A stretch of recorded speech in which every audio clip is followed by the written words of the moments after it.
Today's joke of the day: how many tickles does it take to make an octopus laugh?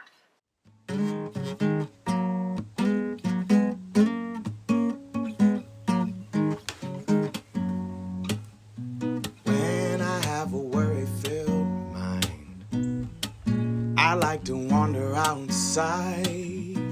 No telling what we might find. Birds calling, worms crawling, leaves falling down from above. Oh, I plant my feet on the ground. I keep my head in the clouds. I let my feelings out loud. I hear joy calling, fear crawling, tears falling down out of love.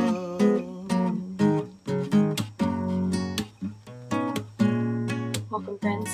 My name is Mrs. A, and I am so glad you're here. At the start of this episode, I asked, how many tickles does it make to take an octopus laugh? Do you know how many? 10 tickles. 10 tickles. Oh boy. I love that we are starting off each episode in January with jokes. If you have a favorite, will you please email it to me? You can find my email in the description right underneath the subscribe button. I would love to hear what jokes you really love, which ones you find funniest. So thanks for sharing. Let's start off with a zones of regulation check-in. You can see the color zones behind me, and hopefully you remember there are no good or bad zones. They're just zones to help us explain and understand how we're feeling, how our body is feeling, how our mind or brain is feeling. And the red zone is the zone where we are feeling really overwhelmed, really kind of crowded with our thoughts. We maybe aren't able to think clearly or communicate really clearly. The yellow zone means that we are starting to lose control. Maybe we're getting a little jumbled, maybe we're a little worried or distracted. The green zone means that we are able to think clearly, communicate clearly, and we are able to feel comfortable and settled in our body. And the blue zone means that we're moving a little slowly. Maybe we aren't feeling so well. Maybe we are feeling a little bit foggy, a little bit tired. So I would like you to think about your color zone, the one that you're in right this moment, and look around your space. Do you see anything that's that color that you can point to or grab? I'll do the same.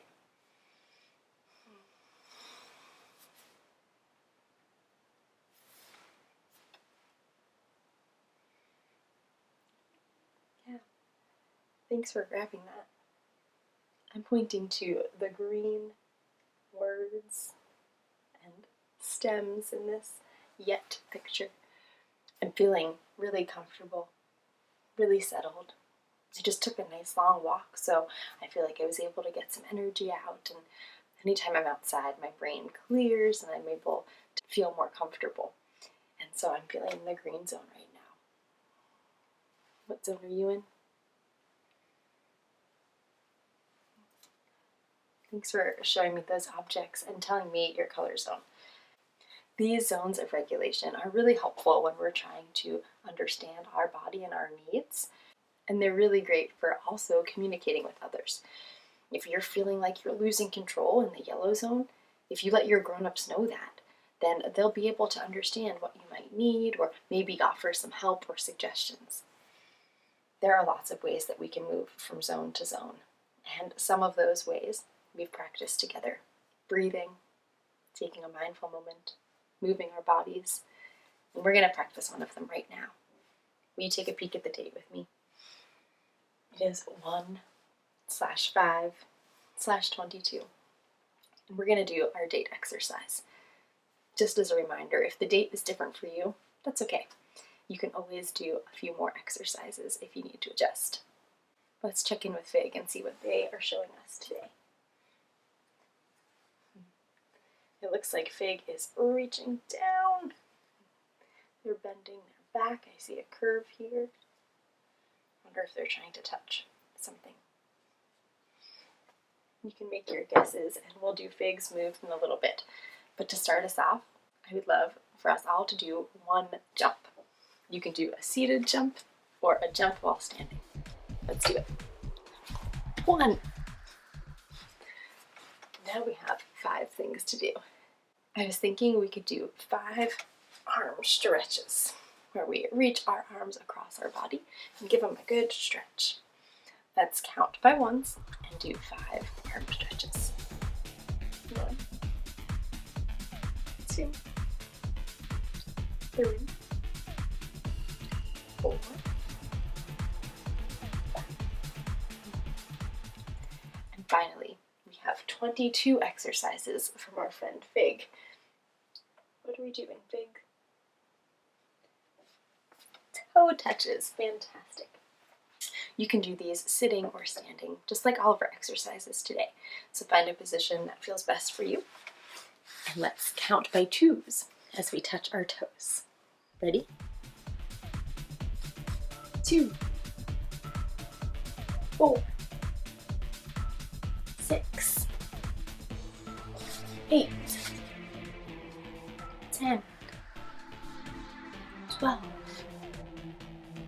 14, 16, 18, almost there, 20, 22. Oh, thanks, Fig. I'm wondering if anyone else is feeling a good stretch on their back. I know I am, so thanks for that workout, Fig. My heart is also beating quickly, so I'm going to be taking 3 cool down breaths. If you'd like to join me, listen for the bell. Breathe in big when you hear it, then slowly let out.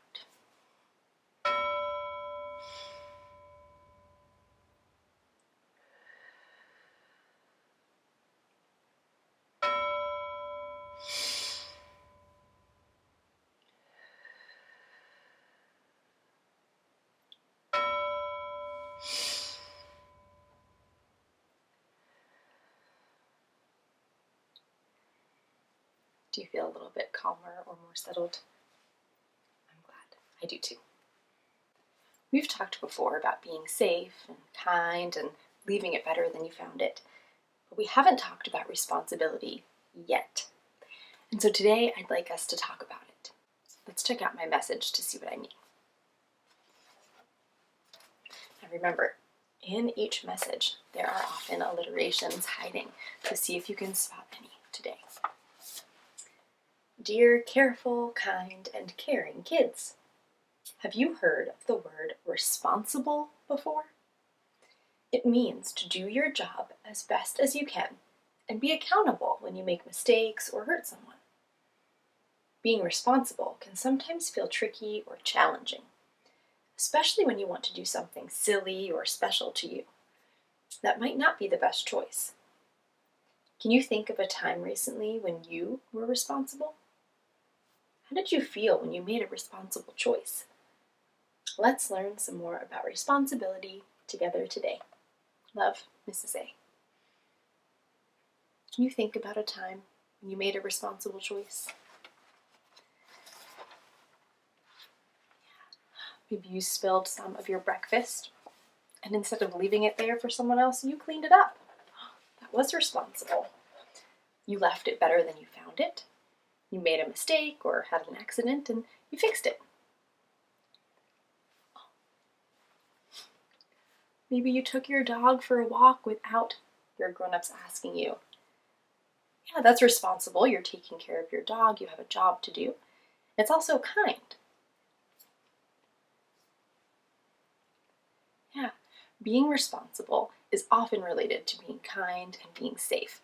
And I have some fabulous books here to help us get thinking more about what it might look like to be responsible, ways we might want to try being responsible, and there are also going to be some examples of things that are not very responsible or not very safe or kind. So let's check them out. This first one here, it is called How Do Dinosaurs Stay Safe? And it is by Jane Yulin and Mark T. Guay. And I love this one because it is very silly. And since we are spending a bit of January focusing on laughter and silliness, I thought this was a great way to connect silliness and responsibility. And I think it's really silly, even right at the start. Look at that cover. Do you see a giant dinosaur trying to ride a bike? I don't think it's the safest choice, and definitely not too responsible. Looks like that bike won't be able to hold this massive dinosaur. And I just wanted to read a few pages with you to give you a little taste of what this book is like. Not only are there beautiful and playful illustrations, but each dinosaur in this book is named. And it's kind of like a fun little challenge to find the name throughout the pages. Sometimes they're a little bit hidden. And this is a Giganotosaurus. It says, "If anyone dares him, does he always try to jump from the rooftop as if he could fly? Do you think that'd be safe or responsible to do?" Let's keep reading. No, a dinosaur doesn't, and I'll tell you why. When crossing the street, he holds Mama's hand tight, and he's ever so watchful to cross with the light. So this is an example of how being safe is also being responsible. You're being responsible for your own body when you cross the street at the appropriate time. You're also being responsible to make sure you keep everyone around you safe, especially the drivers or other people or animals that are waiting to cross. He's careful with forks, knives, and spoons when he eats.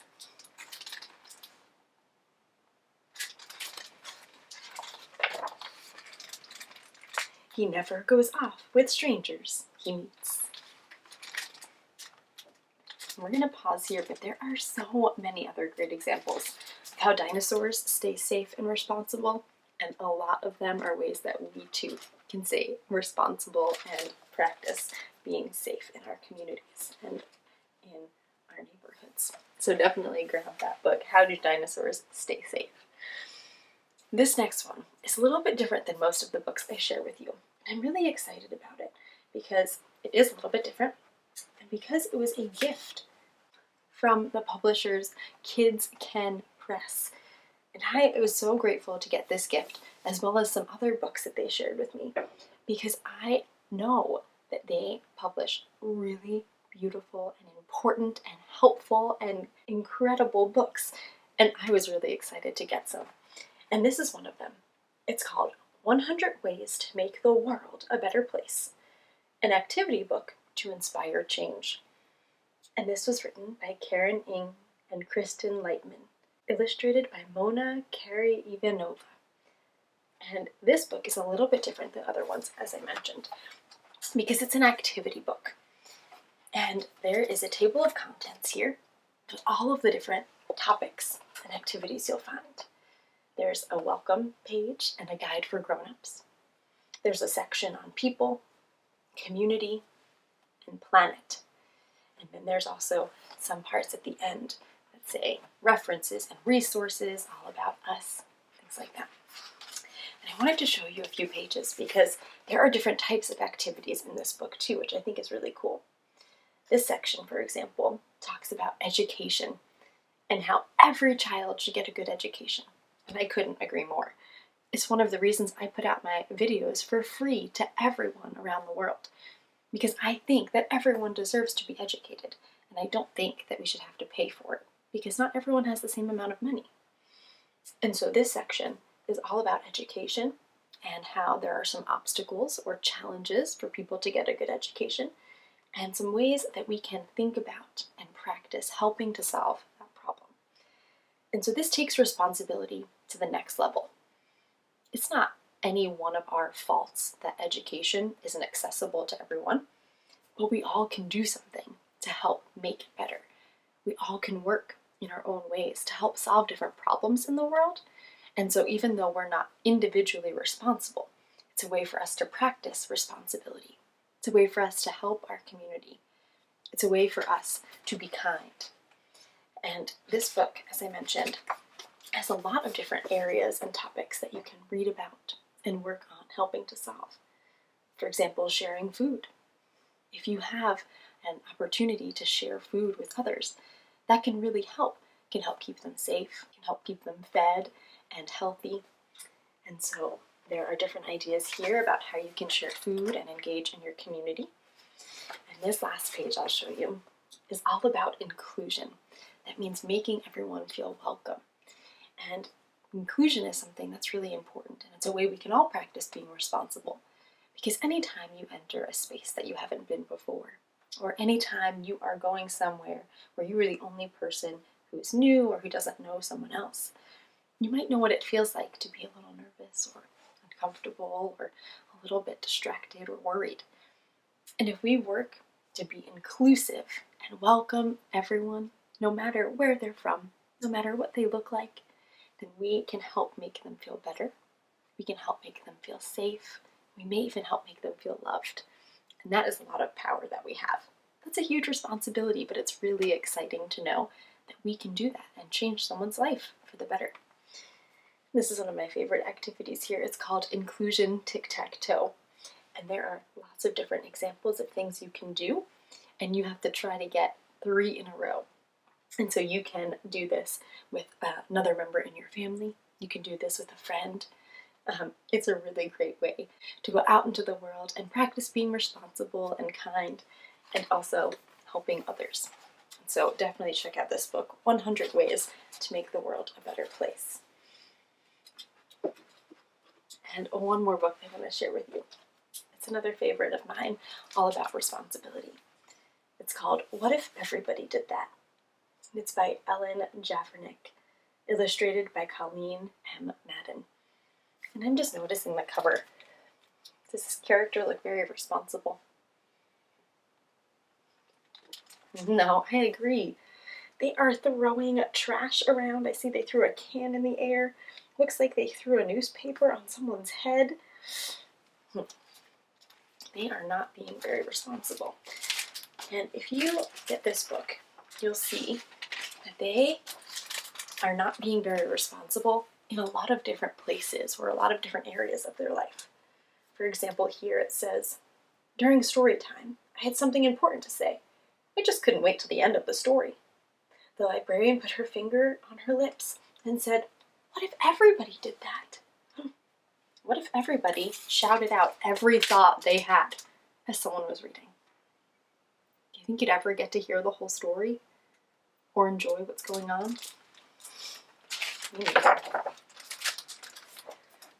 While we sat in the car waiting for Dad, I honked the horn.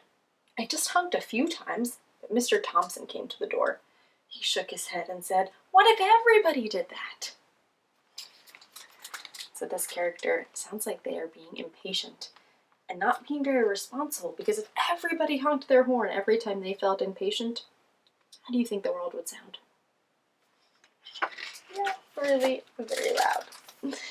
And friends, in this book, we'll see lots of examples of things that are not very safe or responsible, but we'll also see some ways that we can be more responsible and ways that we can also be kind.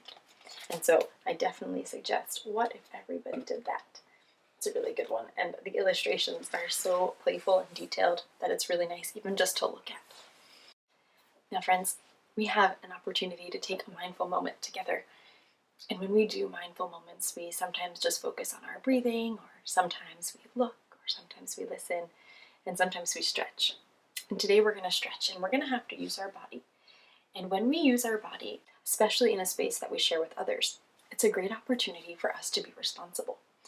When we use our body and especially make big motions or spread out or move around, it's really important that we make sure we have a space that's safe to do that, so we don't bump into anyone else or anything else, especially that might be important to someone.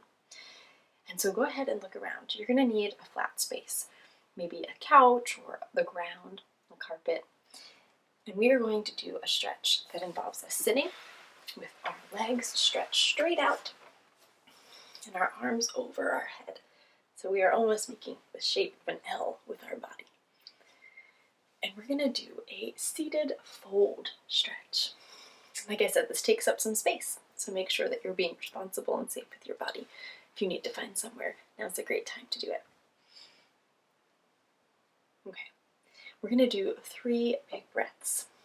And we're going to fold our body as we exhale. So we'll do one breath as we reach up, breathing in, and then breathing out as we fold.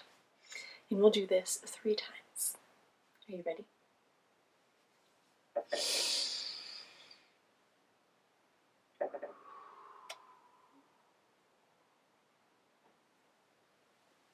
Two more.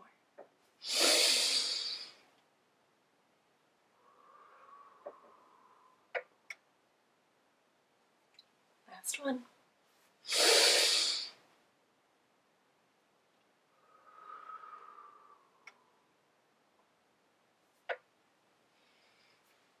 What did you notice about your body as you were taking that mindful moment?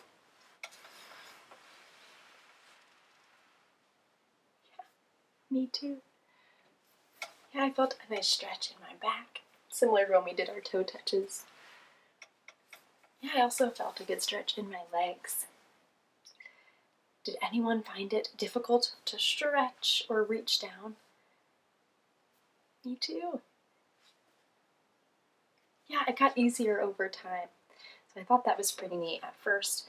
Maybe I didn't reach my toes. Second time, I got a little closer. The third time we did it, I felt a little bit more warmed up and able to stretch further. So friends, thank you for trying that mindful moment with me. As a reminder, anytime you want to take a minute, anytime you need to refocus or calm your body, you can try any of the mindful moments that we've practiced together. I am really intentional about choosing activities that you can do anywhere in any space. And so think back to ones that really helped you or connected with you and try them anytime you might need.